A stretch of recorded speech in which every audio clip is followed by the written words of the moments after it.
तुम फिर यहाँ आ गए। तुम लोग क्या कोई काम धंधा नहीं है क्या? नहीं सर नहीं है। Okay, so before we start the summary और the revision of certain topics और रिचुअल,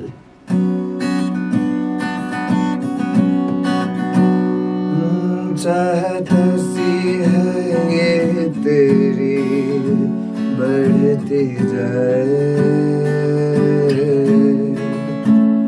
और आँखों में ये गम गम बन जाए, दिल से धड़कन भुला देना आसान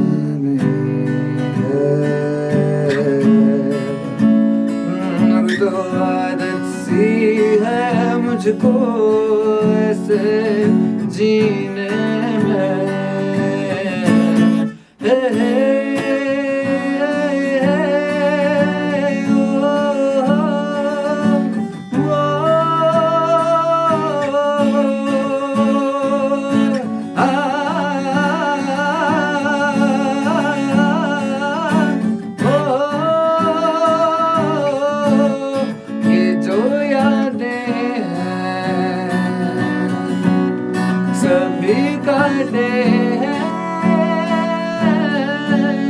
भुला दो इन्हें,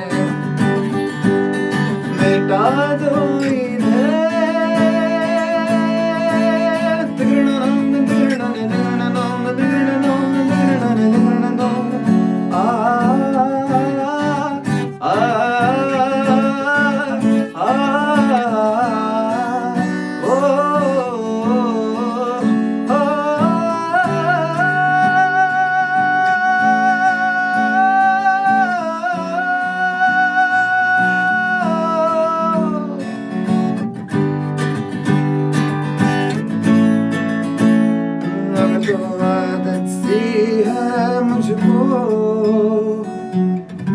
मैशअप सुनोगे, भागो इधर से। चलो, it's time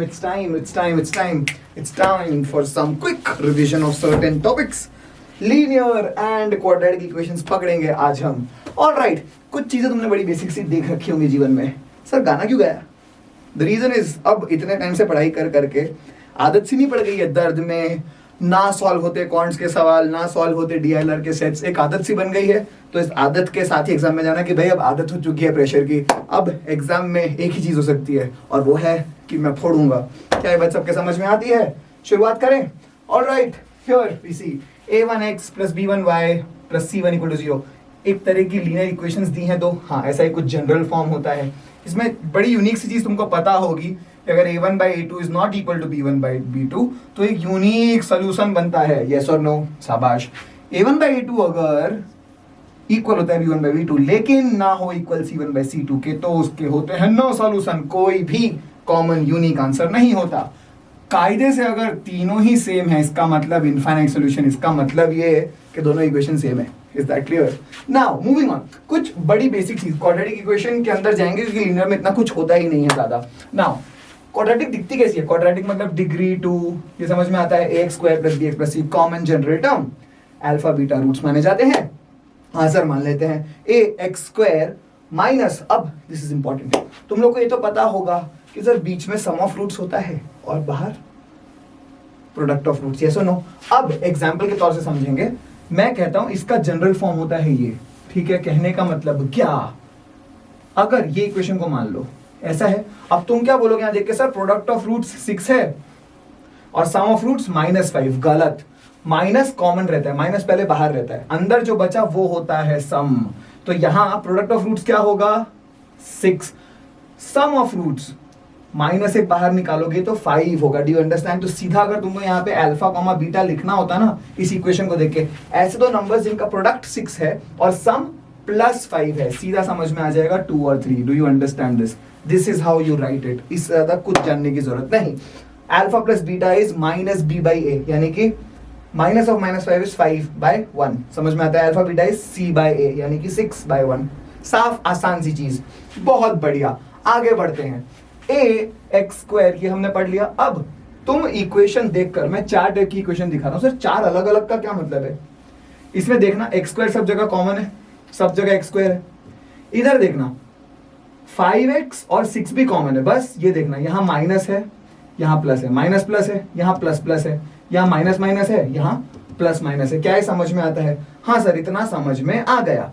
अब जब प्रोडक्ट तुम्हें पॉजिटिव दिख रहा है, पॉजिटिव, इसका मतलब या तो दोनों पॉजिटिव होंगे रूट्स, अगर यहां माइनस है तो दोनों रूट्स पॉजिटिव होंगे, यहां प्लस यहां माइनस तो दोनों पॉजिटिव, यहां प्लस यहां भी प्लस तो दोनों नेगेटिव, यहां माइनस, देखो प्रोडक्ट अगर माइनस है इसका मतलब एक रूट तो नेगेटिव होगा ही होगा, तो एक नेगेटिव रूट होगा दोनों में और एक पॉजिटिव रूट। क्या ये बात समझ में आती है? इतनी सी बात अगर तुम समझ गए तो तुम्हारा एक पार्ट ऑफ द सिलेबस हो चुका। मूविंग ऑन, चलते हैं सेकंड पार्ट पर। इस पार्ट में अब तुम्हें वो क्वाड्रेटिक इक्वेशन समझ में आ गई होगी, जेनरिक जो इक्वेशन लिखी जाती है इस तरह से। हाँ, डेल्टा नाम की एक चीज होती है, B square minus 4ac, discriminant बोलते हैं। रूट्स का जनरल लिखने का term minus B plus root of delta by 2a, beta होता है माइनस बी माइनस, ये तो सबको पता ही होता है। इस इक्वेशन में अगर a पॉजिटिव है तो तुम्हारा जो कर्व है ना, कर्व वो एक अपर कर्व बनेगा, मतलब ऊपर जाता जाएगा, शाबाश। अगर a नेगेटिव है तो एक्स स्क्वायर वाला टर्म नेगेटिव हो गया, इसका मतलब ये ग्राफ नीचे इटरनली एबिस में, कचरे में घुस जाएगा। क्या बात समझ में आती है? तो बस 3 केस बनते हैं डिटर्मिनेंट के बेसिस पे, टाइप्स ऑफ रूट्स। अगर तुम्हारा डिटर्मिनेंट जो बी स्क्वायर माइनस 4ac है, अगर ये पॉजिटिव है, greater than 0, mind you greater than 0, greater than equal to नहीं है, तो रूट्स रियल होंगे और डिस्टिंक्ट होंगे, कोई शक नहीं। अगर d बराबर 0, एग्जैक्ट 0 है तो रियल रूट्स होंगे और दोनों रूट्स बराबर होंगे, माइंड यू, क्योंकि ये एक डिग्री 2 इक्वेशन है, क्वाड्रेटिक है, रूट्स 2 ही होंगे लेकिन इक्वल होंगे, इसे लगेगा 1।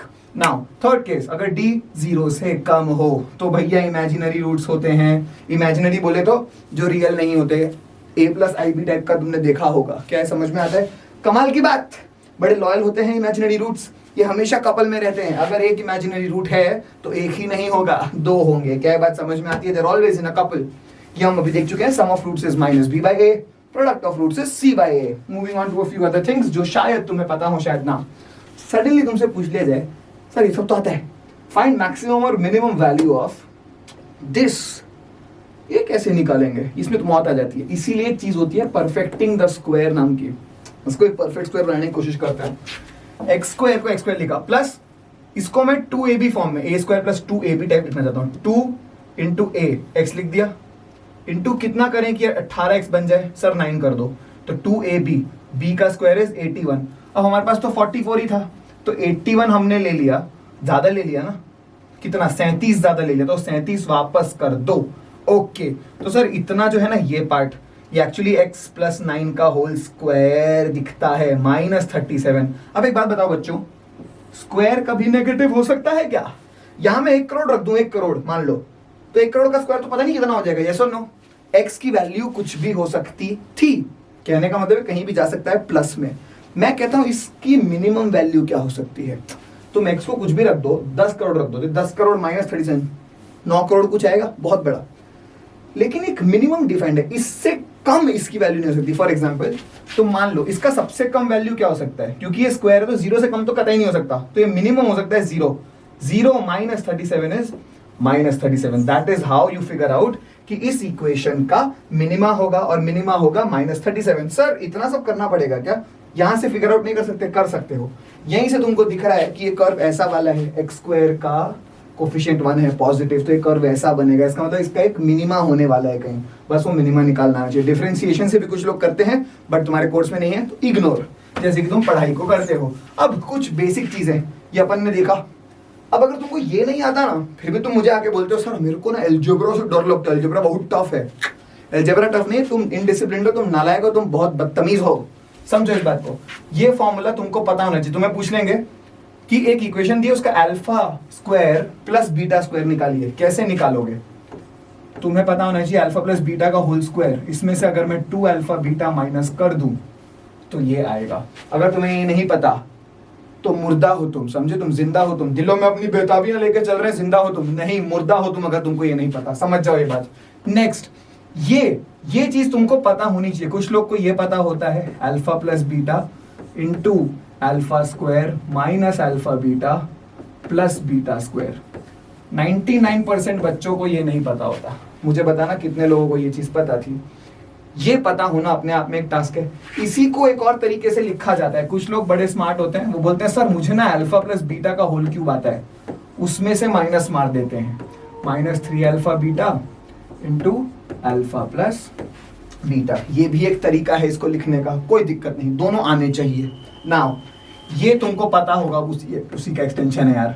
क्या होगा ये? Alpha cube plus beta cube plus 3 alpha beta. साथ में लिखो, सिर्फ मेरे साथ टाइम पास मत करो। 3 alpha square beta, 3 alpha beta square. कोई शक? ये तुमको पता होना चाहिए। सिमिलरली यहाँ तुम पॉज कर लो और खुद बताओ माइनस कहाँ कहाँ लगेगा। मैं तो आगे बढ़ रहा हूं, तुम पॉज करके खुद सोचो पहले। अगर तुम सही हो यहां तक तो वेरी गुड, नहीं हो तो फिर से डूब जाना। ये तुमको पता होना चाहिए। Alpha minus beta into alpha square plus alpha beta plus beta square. अगर ये भी तुम अभी भी गलत कर रहे हो, तुम्हारा अलजेब्रा वीक नहीं है, तुमने पढ़ाई नहीं की है। हाँ वीक भी है ऑब्वियसली, क्योंकि पढ़ाई नहीं की है। ये तो कतई इजी है यार। Alpha square plus beta square -2 alpha beta. ये याद है किसी को? डूब जाना अगर नहीं है। Alpha square plus beta square plus gamma square, कितना लिखवाओगे यार? 2 times alpha beta plus beta gamma plus alpha gamma. एक फॉर्मूला मैं तुम्हारे लिए छोड़ता हूं, इंपॉर्टेंट, इसको तुम्हें लिखना आना चाहिए। बताओ मेरे को कमेंट्स में क्या होगा। चलो बढ़ते हैं आगे। अब इस प्रकार की कुछ चीज इनइक्वालिटीज में काम आती है, यहाँ भी अपन देख लेंगे, इसको हटा देंगे, निपटा देंगे। ऐसा कुछ दिया है, प्रोडक्ट ऑफ सम, ऐसा कुछ दिया है, प्रोडक्ट ऑफ सम या product of subtraction. Yes, greater than 0 होना चाहिए। क्रिटिकल पॉइंट्स लिख दो। ये चीज इक्वल टू 0 कितने पॉइंट्स पे होगी? अगर 3 रख दे यहाँ तो होगी 0 हो जाएगा, ये तो पूरा 0, तो 3 एक क्रिटिकल पॉइंट हो गया, 4 एक क्रिटिकल पॉइंट हो गया, और -6 ऑर्डर में लिखना। 3 4 6 मत लिख देना, नंबर लाइन पे नेगेटिव नंबर इधर आता है। यस, अब सर क्या करें? इसमें सांप बना दो, ऐसा, खत्म हो गई बात। Positive negative positive negative. तुमसे पूछा है ग्रेटर देन 0 किस रेंज में है? यहाँ है, यहाँ है, खत्म सवाल। मतलब -6 से लेके 3 के बीच में पॉजिटिव, -6 से लेके 3 के बीच में पॉजिटिव है ना? क्या -6 इंक्लूडेड है? नहीं है, क्योंकि -6 पे तो 0 हो जाएगा। 3 इंक्लूडेड है? नहीं। लेकिन सिर्फ और सिर्फ यहाँ पॉजिटिव नहीं है, यूनियन यहाँ भी पॉजिटिव है। 4 से बड़ा होते ही इनफाइनाइट तक, इनफाइनाइट कभी इंक्लूडेड नहीं होता, और 4 भी इंक्लूडेड नहीं होगा, क्योंकि 4 पे 0 हो जाएगा। क्या समझ में आता है? तो इसका सोल्यूशन ये है, बस इतना सा करना होता है ऐसे सवालों के अंदर, और कुछ नहीं। सांप बनाओ, काम खत्म। सांप कैसे बनता है सर? बहुत बेसिक है, तुम डाल के देखो। 4 से बड़ी कोई भी वैल्यू डालोगे, 4 से बड़ा कुछ भी पॉजिटिव देख रहे हैं, 4 से बड़ा डालोगे, ये पॉजिटिव होगा, ये पॉजिटिव होगा, ये पॉजिटिव होगा, ओवरऑल पॉजिटिव, हमेशा पॉजिटिव। इस रेंज में 3 से 4 में, यस और नो, 3 से 4 में समझने की कोशिश करना। मान लो 3.5, 3.5 यहाँ डालोगे तो सर पॉजिटिव, यहाँ डालोगे तो सर नेगेटिव, 3.5 यहाँ डालोगे positive, positive into positive is negative, इसीलिए यहाँ नेगेटिव हो गया। समझ में आ रहा है? इस तरह तुम हर एक रेंज के लिए देख सकते हो। शॉर्टकट होता है कि सांप बना दो। ओके बॉस, इसमें तुमको करना है, कोशिश करो। क्या है क्रिटिकल पॉइंट्स? -4, 3 और 4। फिर से सांप बना दो सर। बना दे? हाँ बिल्कुल बना दो, हो गया। लेस देन 0 पूछा है, लेस देन 0 कहाँ है? यहाँ है और यहाँ है। -∞ से आते हुए -4 तक इज नेगेटिव। -4 इंक्लूड मत करना, क्योंकि लेस देन बोला है, लेस देन इक्वल टू नहीं। यूनियन और कहाँ नेगेटिव है सर? 3 से 4 के बीच में। ये दोनों इंक्लूडेड होंगे, एक्सक्लूडेड होंगे? 3 और 4 इंक्लूडेड होंगे कि एक्सक्लूडेड? सर एक्सक्लूडेड होंगे, क्योंकि 3 और 4 पे 0 एग्जैक्ट है, हमें लेस देन 0 चाहिए। क्या समझ में आता है? ये ब्रैकेट्स को समझना। अगर यहाँ लेस देन इक्वल टू होता तो तुम्हारा 4 जो है, -4 जो है, वो इंक्लूडेड हो जाता है कुछ इस प्रकार से, और यहाँ 3 और 4 भी इंक्लूडेड हो जाता, क्योंकि 0 भी अपने को आंसर में चाहिए। ब्रैकेट बदल गए, फोकट के ब्रैकेट नहीं है। समझ में आ रही है बात? ये शाबाश। बढ़ते हैं आगे। रिमाइंडर थ्योरम, सिंथेटिक डिवीजन, फलाना ढिमका थ्योरम, सब फालतू के नाम है, रिलैक्स। कुछ तुमको बोल दिया गया कि एक पॉलिनोमियल है तुम्हारे पास, उसको x-3 से डिवाइड करना है, चेक करना है कि ये डिविजिबल है कि नहीं। रिमाइंडर थ्योरम बहुत साधारण, बहुत कचरा, देखेंगे। मैं बोलता हूँ लॉन्ग डिवीजन करते हैं एक बार। x को करो मल्टीप्लाई, किससे होगा? x स्क्वायर से। कितना आएगा? x³ -3x², इसको लिखो, इसको तुम सब्ट्रैक्ट करो, माइनस और प्लस, ये कट जाएगा, ये क्या बचेगा? -4 + 3 इज -x²। x तो किससे मल्टीप्लाई करेगी? -x² बन जाए सर, -x से हो गया -x²। Minus 3 into minus x is plus 3x, ऊपर से क्या उतरा है प्लस 7x, इसको तुम सब्ट्रैक्ट करोगे क्या बनेगा, कट जाएगा 4x, 4x ऊपर से क्या उतरेगा माइनस 12, x को किससे मल्टीप्लाई करूंगी 4 बने सर प्लस 4 से, शाबाश 4x minus 3 into plus 4 is minus 12, subtract करो दोनों कट जाएगा, रिमाइंडर क्या आ गया 0, इसका मतलब ये डिविजिबल है। सो इतनी मेहनत करनी पड़ेगी नहीं, आसान रिमाइंडर थ्योरम। x माइनस 3 इसका रूट बोल रहे हैं, ये बोल रहे हैं कि x माइनस 3 रूट है कि नहीं, तो x माइनस 3 इक्वल टू 0 रख दो, अगर रूट है मतलब ये डालते ही ये 0 हो जाना चाहिए फंक्शन, तो x कितना आएगा यहाँ से 3, बस 3 सब्स्टिट्यूट कर दो इस इक्वेशन में, ये सब मिटा दो, भाड़ में गया तक कुछ नहीं चाहिए, 3 सब्स्टिट्यूट करो इस इक्वेशन में, 3 डालोगे 3 cube is 27 minus 4 into 3 square is 9, 9 4 ज़ा 36 प्लस 7 3 ज़ा 21 minus 12, 27 minus 36 minus 9, 21 minus 9, 21 minus 12 is plus 9, cut गया 0 आ गया, रिमाइंडर इज 0। क्या बात समझ में आती है? इससे हो गया। सर सिंथेटिक से कराओ ना, सिंथेटिक ले लेते हैं। एक्स क्यूब का कोफिशिएंट क्या है बच्चों सर 1, एक्स स्क्वायर का कोफिशिएंट माइनस 4, एक्स का 7 और फिर बाकी minus 12, X minus 3 equal to 0 रखो, जो भी दिया है यहाँ पर, एक्स कितना आया 3, वो 3 रखो यहाँ बाहर, इसको एज इट इज उतार लो नीचे 1, समझ में आ रहा है? 3 इंटू 1 इज 3, लिखो यहाँ 3, इनको सम कर दो, minus 4 plus 3 is minus 1, awesome, 3 into minus 1 is minus 3, लिख दो यहाँ माइनस 3, 7 माइनस 3 इज 4, ओके, 3 4 ज़ा 12, लिखो 12, इन दोनों को ऐड कर दो 0, अगर यहाँ 0 आता है इसका मतलब ये डिविजिबल है। सर कोशेंट क्या होगा, एक्स क्यूब की डिग्री थी, हम काट किससे रहे थे एक्स से, यहाँ मतलब एक्स स्क्वायर आएगा, मतलब 1x square minus x plus 4, ये अपना कोशेंट होगा, ये होना चाहिए मैच इससे, क्या हो रहा है मैच, क्या बात समझ में आती है? बस इतना सही है, ये अगर तुम ढंग से प्रैक्टिस कर लो फिर तुम नहीं बोल पाओगे अलजेब्रा टफ है, रोते रहते हो अलजेब्रा टफ है, कुछ टफ नहीं है। नाउ खत्म है सर अलजेब्रा खत्म, यस इतना ही था अलजेब्रा के अंदर, इज दैट क्लियर? इसको रिवाइज करो, इसके ऊपर बेस कुछ वेरिएशंस क्वेश्चंस के ऑब्वियसली करते रहोगे पीवाईक्यू में, ऐसा नहीं इतने में खत्म हो गया, द पॉइंट इज बेसिक्स खत्म हो गए, इसके ऊपर तुम क्वेश्चंस करते रहोगे ऑटोमेटिकली बिल्ड होता चला जाएगा। I hope this is clear, see you in the next video.